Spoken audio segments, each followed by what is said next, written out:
Yeah. Yo, speaking of you just named him earlier. What's his name? Nate Diaz. Didn't he just get womped on this past weekend or something? He certainly did. Did I didn't anybody watch watch that it. fight? I did not. I was gonna ask you guys. I watched it. And And he got his ass whooped, man.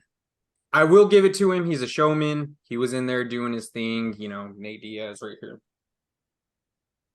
Um, I mean, he lasted the 10 rounds. He did get knocked down. I'll give Mr. Jakey Paul some credit because the dude looked good 10 rounds in. And the thing with boxing is if you look at the people who are considered top tier Hall of Famers, Floyd Mayweather, Canelo, if you look at their fight, like the fights that they've had in their careers, at their eighth fight in professional fighting, they only fought maybe 4 to 8 rounds, 4 to 6. And they're usually fighting scrubs. So that's I'll give it, crazy. I'll give him that credit. He looked good after 10 rounds. He still looked fresh. I just don't think that's where my issue with the whole fight was.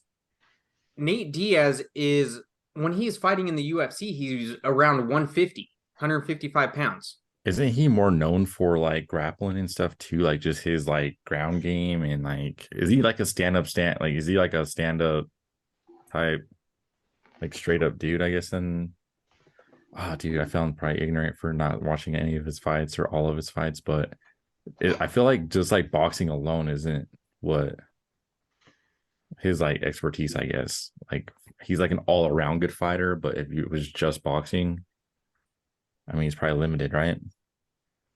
Yeah, so he's a world class jujitsu player, I would say. So he's good at submitting, grapple situations. Like if he gets his hands on you and he gets you on the ground, it's probably a wrap. He's going to choke your ass out. So he's, yeah, if he's in the cage, he'll fuck you up. But boxing is completely different. Boxing is like, it doesn't, I don't think it translates well. UFC to boxing doesn't translate well, just like boxing. Like if you put a boxer in a cage, they're going to get their shit slapped on. But like, if you in like as much as you might say Jake Paul's not like a legit fighter, professional fighter, like he does the camps, like he goes through a boxing camp and he trains for it. So you're automatically going to be having an advantage because you're only focused on that one thing. When you're in UFC, you have to switch it up. You're boxing maybe one day, you're you know, practicing takedowns, practicing defense, things like that, kicks. Like you got to dedicate like a whole different skill set to that. So you're in a tough situation already. That makes sense. But it was cool Where'd you watch that fight at? just at home. Man, the problem is these cats are way too light, bro. And he's effing what? He's a big dude. That's where my thing is when I look at the fight. Nate Diaz is 150 to 160. Jake Paul, I It's think when he was like he fought one fight at almost 200, I think 205 pounds. This one he was at 185, so he had to cut. But if you're adding 25 pounds, that's going to be. And Nate Diaz is not like he's not a. When you see him, he's not going to have power because he's not like a big buff dude. Like he's built for jujitsu, I would say.